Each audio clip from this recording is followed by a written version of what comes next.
Hey, what's up, guys and girls? The guys from Verdicks here. We got B-Man, D-Man kicking it off on a Wednesday night. About to drop some knowledge on you guys, continue our piece on parenting for those that are parents or soon to be parents or aspiring parents. Just kind of doing our best to prepare you for the challenge that is parenting, as we've all experienced in our lives, and kind of hoping that we can make the journey a little bit easier for you guys. So we're going to pick it up with number 9. We have 3 more to cover. Number 9 is kids mirror your habits. They see what they're showing you. They'll throw it back at you the way you talk to them with your own thinking and your own patterns. So you're going to learn a lot about yourself when you notice that, and you kind of have to always keep that in mind. Um, Kids are sponges, man.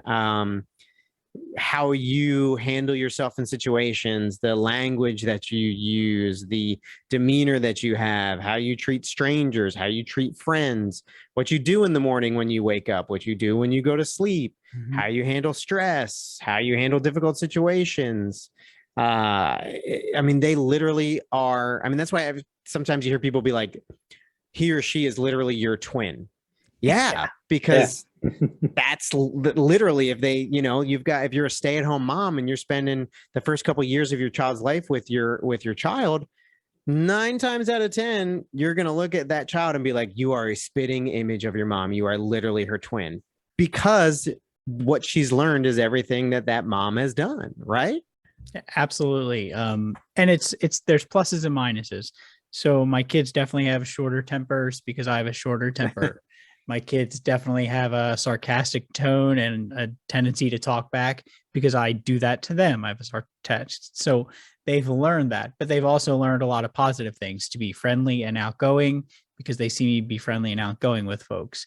They see me all the time, not stop. I'm always cooking, cleaning, dishes, laundry, work, playing with the kids, maintaining the outside. So they'll definitely have some sort of work ethic from that as well. So, a little bit of negative, a little bit of positive. I often joke that my one son is much more like me than the other. And I have to go around now and apologize to the people in my life who I was a jerk to, because I now know what it was like to have a little kid be an asshole to you all day. Yeah. What's funny too, though, is my wife is anal about like cleanliness, and the second something gets out of place, she immediately, like, she can't move on and play until that toy is put back, or this is back in its normal place. Meanwhile, my daughter definitely didn't pick that up. I mean, she told me all day today, like, cleaning up is boring. It's boring. So, like, it's funny. Like, you want them, you do your best to do some of these good habits, and most of the time they pick them up. But then the ones you really want them to, they're like, and then the stuff that you don't want them to, they're like, yeah, that's great. Why did you honk your horn and stick your finger up like that when you were driving? Like, I don't know. Another Yeah, thing, my sorry, Denny. Another thing my wife and I like to do is have long conversations about politics or healthcare or just issues in our community. And we like to have our kids hear that aspect of it because we know they're in the other room listening. So we like to have these long, drawn out, nuanced conversations, sometimes even borderline arguing. And I want them to, when they're older, to go, Mom and Dad always had these long talks on Saturday morning that just went on and on about nothing. Yeah. But maybe it'll teach them the art of conversation or how to listen or hear somebody else's point of view. Yeah. Or to just communicate with their partner. Yeah. Yeah. Right. yeah, huge one. I was just going to add that definitely make sure you're focusing and paying more attention on those positive, personal attributes. No one thinks it's cute when your kid gets angry and throws something in a fit of rage is their first reaction, which is, what I unfortunately have probably taught my kid because that was taught to me from my father, So you want to focus more on the being polite, being friendly, outgoing, and just make sure that's what you're doing because they will emulate that and it just makes them better people. Which kind of leads into number 10, right? So number 10 was to be goofy and get over yourself. This one says dads, especially. As adults, we can be terse and we can act like we don't care. Things can make us pretty mad readily, easily. So have some fun, get down on your hands and knees, chase your kids around, tell them stories, be goofy. Kids need that. They need that from both parents. They need that from their community as well. Nobody likes anybody who's a stick in the mud all the time.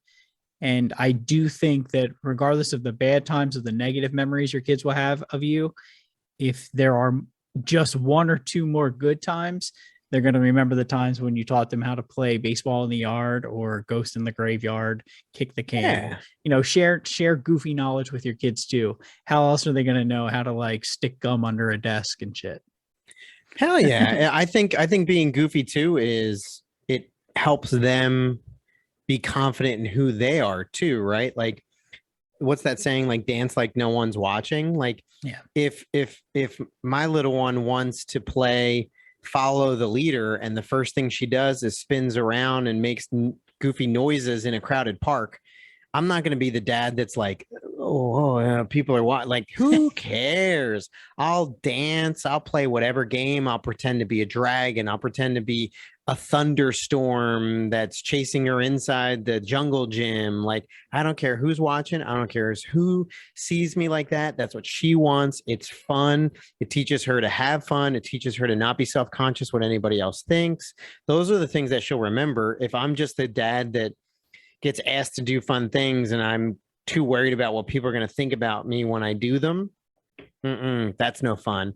And as a bonus point, you think they're watching you and they think that they're like, look at this guy, he's some whack job. 9 times out of 10, like especially the moms of the other kids are like, that's a good dad. Like that guy's having fun with their kid. He doesn't care about any of that other stuff. Like what a lucky kid. They're not sitting back thinking what a weirdo. They're thinking that's awesome. Mm-hmm. Yeah. I also think it lends to that loose but also more relaxed relationship. And if you can be goofy with your kids and they understand when it's time to be goofy and stuff like that, it also allows them to be more loose and communicate with you more. They stay more open with you. Mm-hmm. We try and be goofy with our kids. I'm not so much of a dancer, but I like joking around, pranks, stuff like that. And those times when we're goofy, like I find it's much more easy for my kids, I feel, to talk to me just about things that are on their mind, because it's just part of a loose atmosphere. It only helps lend to it. And also, we know it's not easy. Like there are times when you don't feel like playing Legos. There are times when you don't want to go outside because it's just too goddamn cold, but you have to do it. You just have to. You have to force yourself to play with your kids. The other thing too, like life hack, being goofy diffuses so many situations. You've got a kid that's miserable because of something. They got told no about something. They storm off in their room and want to pout and be sad. The easiest way to diffuse that situation is to bust in that door like some goofy person making some weird robot noise, doing a dance. Guarantee your kid's going to be like, Daddy, what do you do? And all of a sudden, whatever was bothering them, they forget. Just be goofy. Just have fun. It's great for embarrassing them too. As they're getting older, they start to talk to their girl, like to their friends, and I there's no shame. It's a good punishment. Yeah, it's great. You can just run into a room, start the call. I run into the room whenever my daughter's on the call, and we're on calls with their girlfriends, and I talk like the girl. I'm in there. I'm like nicknames for everyone, and it's just like it embarrasses her, but she loves it as well. So. It's a good one. All right, then wrap it up here. The very last point. You're going to lose your shit. Just don't lose it on them. Pretty easy. You're going to lose it multiple times a day. You're going to lose it for things that you shouldn't lose it over because you had a bad night's sleep or you got home from work and you're tired and something's not the way you want it to be, or you're going to make a mistake and assume that your kid did something when they really didn't and lose your mind and have to go back and apologize. We talked about that last time. It's really important. There's a difference between when you have to be serious with your kids and communicate a lesson and set boundaries as to what is acceptable and what's not acceptable. What's not acceptable is to just be a bully that screams and yells and gets fanatical and hysterical with their kids. That's not okay. 99% of the time, they're innocent and they don't know any better and they just made a mistake. And to lose your mind over it, like, you don't want to be the parent that your kid is afraid of. Yeah, or Ever. worse. Definitely when kids are young, when they're a baby, there's a lot of these, shaken baby syndrome type accidents. And that's born purely out of frustration and people losing their shit when they should have walked away from the situation or put the baby down or asked for help. So, it's extremely dangerous then, and it continues to be dangerous in a physical and then mental way later on in life. So as much as you can, try to separate yourself from the situation. It's always better to take 5 minutes, let the things cool down, come back and make a better decision. Yeah.